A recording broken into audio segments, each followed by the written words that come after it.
2026 FIFA বিশ্বকাপে নিজেদের প্রথম ম্যাচেই ইতিহাস গড়ল স্বাগতিক মার্কিন যুক্তরাষ্ট্র। ক্যালিফোর্নিয়ার সোফাই স্টেডিয়ামে প্যারাগুয়েকে 4-1 গোলে গুঁড়িয়ে দিয়েছে তারা। বিশ্বকাপের ইতিহাসে এই প্রথম কোনো ম্যাচে 4 গোল করার রেকর্ড গড়ল আমেরিকানরা।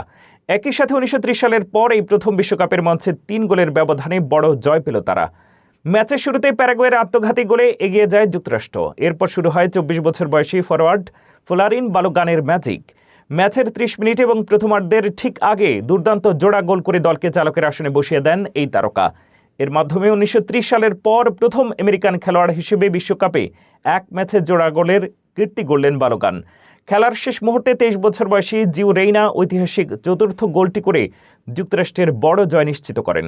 ঘরের মাঠে দীর্ঘ 3 দশক পর বিশ্বকাপ খেলতে নেমে এমন রাজকীয় সূচনা বিশ্বমঞ্চে আমেরিকানদের শক্তিমত্তার এক বড় বার্তা দিয়ে রাখল।